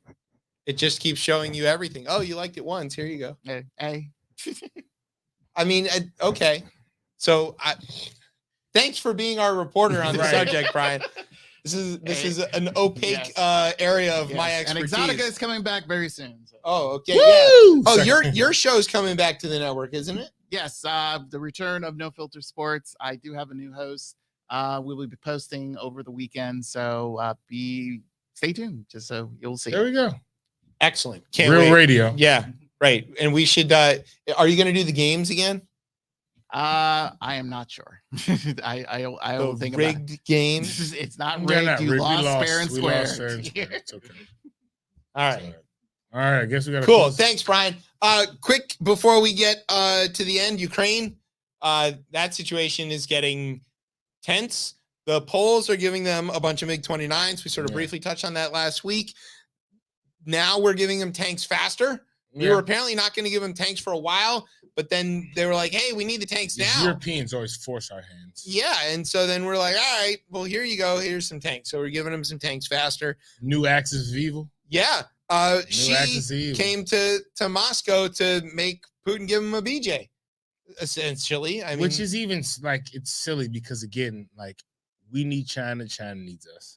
yeah, but China has got their junior partner, Put, and Putin's got his junior partner, Lukashenko, over there in Belarus. So, like, it's this weird pyramid scheme of shitty dictators. Maybe eventually we'll realize, like, oh shit, we can get back to this after we like save the climate. Yeah, we Hopefully. could, but the Chinese aren't interested in saving the climate. They're interested in Yeah, making they the will money. tell you that they are interested in saving the Yeah, climate. they'll lie about that. They'll But tell what they want is money. Belt and Road, baby. Yeah. It's not all the money in the world. Don't build enough rafts. But by contrast, she went to Moscow. Kishida, the prime minister of Japan, went to Kyiv and met with Zelensky. So, like, we are setting up a new Cold War, and here. it looks like Ukraine is going to be the It's delineation. here. It's the new Berlin. So, get ready for David Hasselhoff to make another record. I think that's how that Maybe works, that right? should happen. You get a Cold War, Hasselhoff, then don't hassle the Hoff. Go blue. Right. Mm. And there's been no progress on peace, despite China saying that that's what they were there to do. Peace. Yeah. Come on now. Yeah. That's Watch like, out, Taiwan. That's like free Uyghurs. Oh, they're giving away free now. And not that I ever want to say this like publicly, but I'm going to do so. Lindsey Graham was on the Daily Show with Al Franken, who's been hosting this week. And the interview that they did together, it's a good 20 minutes. Go look it up on YouTube. Dynamite stuff. And it turns out Lindsey gets a few things right here and there, specifically about Ukraine. Because he's not. DeSantis seems to be better prepared on Ukraine than other folks. Yeah, but he's faking it. Yes. He only found out Ukraine existed when Desmond Howard told him it wasn't Michigan. That's hilarious. Play the thing. Come on. Hit it. Go blue. There he goes. All right. I got it on my own. Yeah. It's self-deprecation. Yeah, we can do it to ourselves. It's Okay. okay. It's okay when we say it. Yeah. All right, we've come to the end of the show. Oh, no, sort of- no, we have not come to the end of the show. Brian I has. really have to answers. pee. I have one particular answer. Uh-oh. Okay, so there was a very secretive person who slipped me this picture of a particular Oh person. God, me with hair. All right? Yes.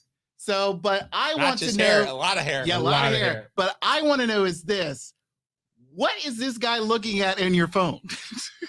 No, I don't have a phone. I don't have a Well, phone. whatever he's looking What at. he's looking at is this is hold on, go back to the picture. Who That's the is sixth this? inning? No, it's the fifth. Oh, this is the ninth. Oh, this is when it all went to shits. Yeah. Yeah, okay. Yeah, I think Drew Storen just came in at this point. I'm Okay. pretty sure Storen is in, and we know like Former Storen, Nats closer. Yeah, I think he already blew the game at this point. You did go on to win the World Series. But this is Game 5 of 2012. Oh, okay. Yeah, this is Bad. This is I always thought I really don't look at that picture This is enough. the Worth years. Yeah, this is Edwin Jackson after he played for St. Louis, which I think won in 2011. I could be wrong on that. Edwin Jackson comes in the sixth inning and just blows the game. Just blows the fucking game. Drew Storen blows the game, and like that was such a cold night. I had the work. I think I got like bronchitis as I left. It was so bad. So what is the title of this artwork? Artwork? Yeah, what do we call this piece? Only nigga in right field.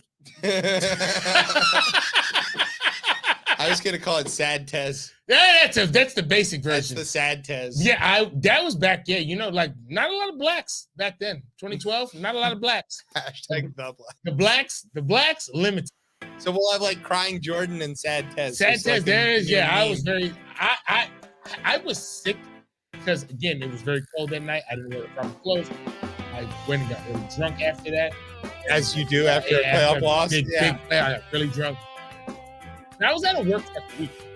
Well, Everybody sort of scared, and they were all cool with it because they were like, because they knew that they were like, Nats had damn, lost. yeah, and like my phone exploded because that's on PBS. I didn't know I was on PBS.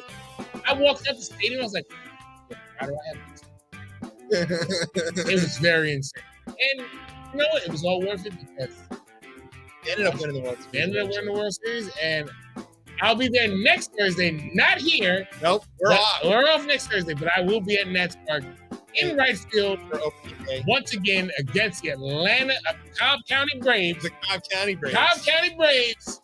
I'll be there to watch. I have faith. Keybert, Reese, 3 home runs. Yeah, that's what I'm calling. Next Thursday. Okay, speaking of Thursdays, we hear the music. We come to the end of this Thursday. Ah, We want to say thank you to the incredible J. Yes. Scott Smith for hanging out with us. We love having him around. Hopefully, Such a we great can get him a show on this network. I think I know a guy. that's not coming. Yeah, thanks also to the CEO himself for stopping by. He was here for Sunshine Show before us, Yeah, before he's in and then he was hanging out for a little bit. Thanks to our radio partners, Facebook, Twitter, Twitch, and YouTube. All those guys, that's real. We're on all of them live right now. That's all true. Thanks to NRTN for keeping us on for another week, maybe. I have no idea. Hopefully twice. Thanks to our digital media meatball, Isaac Elam, and thanks to our home on the interwebs, coplaymedia.com. And thanks, as always, to our family here at Beltway Radio for making us sound as smooth as Macron's presidency. Yeah. Okay. Where can everybody follow Sad Tez on the socials? Yeah, you can find me on Twitter at no. Yeah. You can find me on Twitter at DC Cortez. You can find me on Instagram at Catch Reporting. You can find me at Nats Park next Thursday at 105. If you do find him, you have to buy him a beer. That's the rules. Yeah, find me. Okay. Find Tez, buy me a beer. Yeah. He's like, where's Waldo? Except it costs you a beer. I'd buy you a beer, but I'm not going. Shouldn't go. Work and stuff. All right, and then you can find me and the show on Twitter at ChipChatRR, and can find us on Facebook or Instagram at RipChipChat. And you can, of course, find us most Thursday nights, but not the next 2 Thursday nights, here on Beltway Radio and Beyond. I'm Chip. That says that's Brian. You've been listening to Chip Chat on Beltway Radio and Beyond. Proletariats unite. Sweeps.